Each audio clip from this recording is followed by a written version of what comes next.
रहीम अस्सलाम वालेकुम जी। मैं शाहिद सकलैन हूँ, मेरे साथ एक बार फिर ज़हीर साहब मौजूद हैं और हम दोनों क्योंकि लाहौर आए हुए हैं, ज़ाहिर बात है। तो लाहौर में तो पूरे ऐसे तो पूरे पाकिस्तान में एक एक्टिविटी हो रही है, लेकिन लाहौर इस वक्त बहुत तवज्जो का मरकज़ है। वजह जहाँ हम खड़े हुए हैं इससे हार्डली आधे पौने किलोमीटर के फासले के ऊपर जनाब कायद जो है मुस्लिम लीग नून के मियाँ मोहम्मद नवाज़ शरीफ जो है वो उनका घर मौजूद है और जो उनका ऑफिस है जहाँ पे मॉडल टाउन में वो आते हैं और जहाँ से सारी तकारीर और चीज़ें आप देखते हैं। तो कहा यही जा रहा है कि आपसे थोड़ी देर जब ये हम वीडियो रिकॉर्ड कर रहे हैं, आपसे थोड़ी देर बाद वो कोई विक्ट्री स्पीच या आगे के लाहे अमल की तकरीर करने वाले हैं। लेकिन अब तक के जो रिज़ल्ट है उनको लेकर और आगे के जो लाहे अमल है उनको लेकर ज़रा ज़हीर भाई से बात करेंगे। थोड़ा सा आपको बताएंगे कि मामला क्या चल रहे हैं। कल रात सोए थे तो कुछ और था, सुबह उठे तो कुछ और था। पूरे पाकिस्तान ने ये देखा ये मामला था क्या। ज़हीर भाई बहुत बहुत शुक्रिया। ज़हीर भाई सबसे पहले तो क्योंकि अब जो है वो नताइज भी आ रहे हैं और नताइज के ऊपर सवालिया निशानात भी हैं। वो लोग जो कल 40,000 की लीड से हार रहे थे वो खुद भी सुबह उठ के परेशान हुए कि हम जीत कैसे गए। बहुत सारे ऐसे लोग भी हैं, ठीक है। तो क्या चल रहा है सर? सर सबसे पहले तो बहुत शुक्रिया लेकिन मुझे आपसे इतराज़ है थोड़ा सा। अच्छा, वो आपने कहा जी विक्ट्री स्पीच करेंगे नवाज शरीफ, विक्ट्री स्पीच है रियली? उनकी विक्ट्री है? आप नून लीग के वोटर से पूछें, बल्कि मेरी अभी किसी से बात हो रही थी मीडिया में ही है, नून लीग को बहुत सपोर्ट कहती है कौन सी विक्ट्री? अच्छा, तो विक्ट्री आप समझते हैं कि विक्ट्री हुई है? मेरी बात सुने। मैं जो है ये समझता हूँ कि मियाँ नवाज शरीफ साहब के अब के जो रिकॉर्ड को देखा जाए, जब से वो लंदन से वापस आए हैं, तो वो विक्ट्री स्पीच कर सकते हैं। हाँ, ये बात ठीक है, ये बात ठीक है। इससे आप मेरे से इत्तेफाक करेंगे। देखिए वो फेस सेविंग होगी। अच्छा, आपने पूछा हुआ क्या है? रात को यहाँ पे जिस टाइम हम ट्रांसमिशन बंद करके निकले हैं समेत आपके एंकर के 4 बजे, और सबको इतना इतना पक्का यकीन था कि सुबह आएंगे तो दोपहर को आएंगे तो कुछ और हुआ, कुछ और होगा। ये रात में कहा। हाँ, हाँ। अब ये रिजल्ट है जिसके बारे में आपने रात को हंसते हुए कह दिया कि सुबह कुछ और हुआ होगा। हाँ। हर बंदे ने कह दिया। हाँ। हर बंदे को पता था। जब रिजल्ट रुक गया, हो गया तो सारा कुछ। आज क्या हुआ है, सुबह सारे टीवी चैनल के ऊपर शाहिद साहब फट्टे चले हैं बाकायदा तौर पर कि 1,82,000 वोट लेके 1,32,000 वोट लेके रेहाना डार जीत गई हैं। हाँ। और 82,000 वोट थे उनके ख्वाजा आसिफ साहब के, सब पे चले। उसके बाद क्या होता है, इस दफ़ा इन्होंने हथियार पता क्या बनाया? पिछली दफ़ा RTS था ना, इस दफ़ा फॉर्म 47 का बाज़गश्त है। फॉर्म 47 क्या है? पोलिंग स्टेशन के ऊपर जो अनाउंस होता है वो होता है फॉर्म 45। उसके ऊपर दोनों के सिग्नेचर होते हैं, पोलिंग एजेंट को दिए जाते हैं, ये वो ठीक है। वो आप ले के फिर रहे हैं। सब पार्टीज ले के फिर रही। मैं हलकों के नाम बता देता हूँ आपको। राजा बशारत के पास सारे फॉर्म 45 है। ये यहाँ पे सुलेमान अकरम राजा साहब को देख लें। आज वो कोर्ट में हेयरिंग भी हुई, वहाँ पे बड़ी हैरानकुन सूरत हाल है। फॉर्म 45 जो है वो सारे आरओ वगैरह ने दस्तखत करके देना होता है, ये वो जो कुछ होता है। लेकिन यहाँ पे आरओ ने पोलिंग एजेंट, प्रिजाइडिंग ऑफिसर, यहाँ पे 47 को इस दफ़ा हथियार बनाया गया। फॉर्म 47 को अपनी मर्जी से तब्दील किया जा रहा है। इतने सारे फॉर्म हर पोलिंग उसके कह रहे हैं स्टेशन के कुछ और फॉर्म 45 और यहाँ पे आगे क्या कह रहे हैं फॉर्म 47। आपने वो एक फॉर्म 47 का मैं ज़रूर जिक्र करूँगा क्योंकि बड़ी अहम सीट है।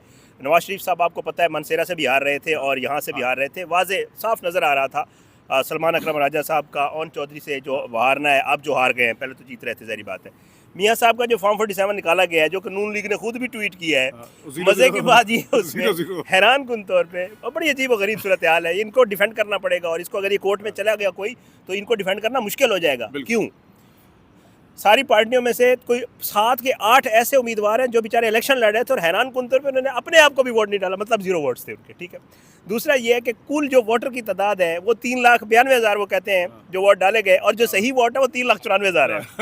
ठीक है, इसको कहते हैं। अच्छा, साथ में एक और मजे की बात, उसमें मुस्तरद वोट भी है। अगर वो भी डाल दे तो इसका मतलब जो वोट डाले गए उनसे कुछ ज्यादा वोट सही निकले हैं, ठीक है। जो डाले गए उनसे भी वोट सही निकले हैं। तो मतलब है जल्दबाजी तो ठीक है, ज़ाहिर की गई है क्योंकि ज़ाहिर है मामला ऐसे करने थे तो आखिर ज़ाहिर है वादा भी कुछ, कमिटमेंट भी कोई चीज़ होती है, कमिटमेंट भी कोई चीज़ होती है। लेकिन ये है कि ये इस सूरत हाल को देख के सर क्या आगे का क्या आपको अब आज़ाद उम्मीदवार आप भी देख रहे हैं, ऐसे चैनल्स जो ऑलरेडी आपको पता है तहरीक इंसाफ के ख़िलाफ़ हैं और तहरीक इंसाफ के ख़िलाफ़ करते रहे थ्रू आउट, वो भी ये अनाउंस करते हैं कि जी आज़ाद उम्मीदवार सपोर्टेड बाय PTI, ये PTI का कैंडिडेट है। आगे क्या नज़र आ रहा है? ये जो आज़ाद उम्मीदवार हैं, जरदारी साहब कह रहे हैं मेरी तरफ आएंगे और हैरान कुन तौर पर नून लीग अब ये कहना शुरू हो गया कि आज़ाद उम्मीदवार हम लेंगे। ये तो लतीफ़ा है आज का। मैं एक बड़ी पहले इसके ऊपर ज़रा थोड़ा सा मैं कमेंट कर लूँ कि ये अब सब ने ट्वीट की हुई है, सहाफ़ियों ने ट्वीट की हुई है कि क्या लोग सोच सकते हैं कि जो ओन चौधरी साहब है उनको लोअर में वोट डाला जाएगा? वैसे यार कल हम गए, कल हम ओन चौधरी के हल्के में गए, आप यकीन करें हमें कितने लोग मिले जिन्होंने ये कहा कि हमने नवाज चौधरी को आज तक नहीं देखा। हाँ, नहीं, बिल्कुल ऐसे बिल्कुल। और उनको कितने वोट पड़े मियां नवाज शरीफ से भी ज्यादा, 1,72,000।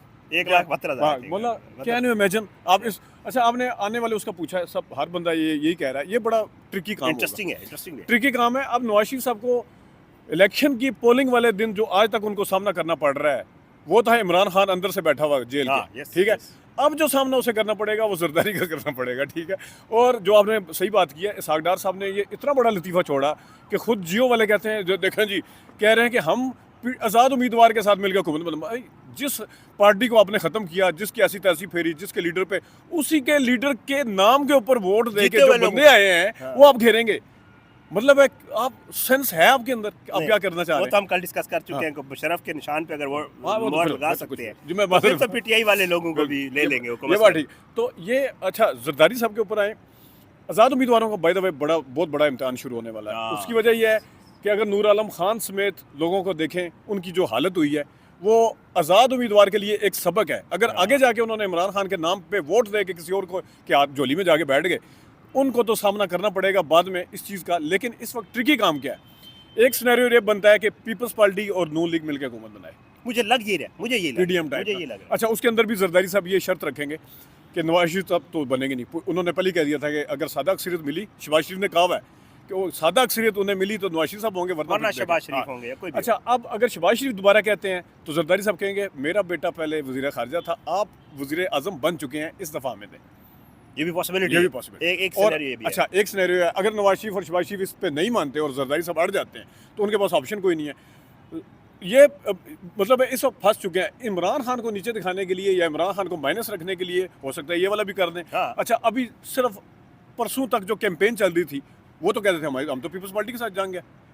बिलावल यार इनकी बिलावल ऐसी ने तैसी मेरे कह रहा था। प्रोग्राम में, हमारे हाँ, प्रोग्राम में हाँ। बिलावल ने कहा कि जी मैं कभी सोच भी नहीं सकता कि मैं नून लीग के साथ अकाउंट बनाऊं, हाँ। पॉसिबिलिटी ही नहीं है। लेकिन क्योंकि बिलावल बच्चा है, हाँ। सीख रहा है, तो जरदारी साहब अगर कहेंगे तो मेरा ख्याल हो जाएगा। अच्छा, दूसरा सिनेरियो ये है कि इमरान खान के जो बंदे हैं वो चले जाएं आज़ाद उम्मीदवार के तौर पे, जिस तरह भी वो ज्वाइन करते हैं जरदारी को। हाँ। जरदारी को सबसे बेस्ट अगर कोई ऑप्शन सूट सूट करता करता है है। वो है, ठीक है। अब आज़ाद उम्मीदवारों का इम्तिहान है कि नाम वोट लिया उन्होंने खान के नाम के ऊपर, तो आप जाएंगे तो आपकी तो ऐसी तैसी फिर जाएगी। अच्छा, खान साहब के लिए सबसे बड़ा, बहुत बड़ा जो चैलेंज है ना, वो पता क्या है कि इमरान खान इजाज़त दें कि आप इमरान खान इजाज़त दे दें कि जरदारी साहब या पीपल्स पार्टी के साथ मिलकर हुकूमत बना लें, ये हो नहीं सकता। क्योंकि एक बंदा जिसके पास ना पार्टी निशान रहा, ना कुछ रहा, सब कुछ लुटा दिया, उसके ऊपर उसके ना गद्दारी के हाँ, इल्जामात कर कर सके, क्या कुछ नहीं। ठीक है, ना इद्दत वाला, हाँ। ना साइफर का केस, ना मजहब कार्ड उसके खिलाफ इस्तेमाल हो सका है। एक कार्ड जो उसके खिलाफ शायद साहब जो इस्तेमाल हो सकता ना, वो है जरदारी कि इमरान खान के ऊपर इल्ज़ाम लगाते कि वो यहाँ पे खड़े हुए हैं इस टाइम। एक सिर्फ जरदारी को हाथ मिला दिया उन्होंने, यहाँ पे जाकर। नहीं, वैसे इमरान खान साहब का एक वो पिछले दिनों एक बयान चल भी रहा था, उन्होंने जेल से कहा था कि जी मेरे लिए इससे बड़ी और कोई मुसीबत नहीं होगी कि मैं जरदारी को कहूँ मुझे बचा ले। आई थिंक मुझे नहीं लगता कि इमरान खान कोई ऐसा स्टेप लेंगे। उधर एक चीज़ मैं और ऐड कर दूँ इसमें कि इमरान खान अगर कहते हैं तब फंसते हैं कि जरदारी साहब के साथ मिलकर, वो उनकी क्रेडिबिलिटी अगर नहीं कहते, उसूल पे चलते हैं, उसूल पे चलते हैं, तो उनके आज़ाद उम्मीदवार अगर निकल जाते हैं उनके पास बीच में से, तो ये बड़ा ट्रिकी काम है। इसमें सारा कुछ देखना पड़ेगा। जो बेस्ट ऑफ द बेस्ट यही है कि नून लीग नहीं चाहेगी कि हम इधर से निकलें। अगर आज़ाद उम्मीदवार जितना जरदारी को सूट करता है ना कि उनके साथ बनाए आज़ाद के साथ, उतना ही सबसे बुरा ऑप्शन कि जरदारी आज़ाद ले गया और हम कहीं के भी नहीं रहे। देखें, अपोजिशन तो पीटीआई की होगी ना, बेशक आज़ाद वो ले जाते हैं, अपोजिशन वो जेल के अंदर से करेगा बैठ के, लेकिन इनके पास क्या बचेगा? और ना इनके पास अब बयानी है, ना इनके पास सामने कुछ कहने को है। अब आगे क्या विक्ट्री स्पीच, धांधली का इल्जाम लगा सकते हैं नवाज शरीफ साहब? आगे कहीं से किसी तरफ से लगा सकते हैं। रात वो जियो के इनके पसंदीदा साफी नून लीग के कह रहे थे कि इनके पास रीजन ही कोई नहीं बची। कहाँ से? वो तो लगा हुआ था, सार आलम वगैरह सारे लगे हुए थे कि ओ पता नहीं हाथ हो गया हमारे इनके साथ, बहुत बड़ा हाथ हो गया। लेकिन ये जो सूरत हाल है, महाराज जी हम यहीं पे, क्योंकि अजानें भी आना शुरू हो गई हैं, मुश्किल है, बहुत ट्रिकी है। अभी आगे मज़ीद थोड़ा वक्त गुजरेगा तो मज़ीद चीज़ें क्लियर होंगी, लेकिन जो भी हुकूमत बनाएगा उसके लिए मुश्किल काम है, आसान काम नहीं है, क्योंकि आने वाले दिनों में बहुत बड़े चैलेंज है। इजाज़त इंशाअल्लाह ज़ेर भी और मैं इधर फिर किसी वक्त आपकी खिदमत में हाजिर होंगे। पाकिस्तान जिंदाबाद। अल्लाह हाफ़िज़।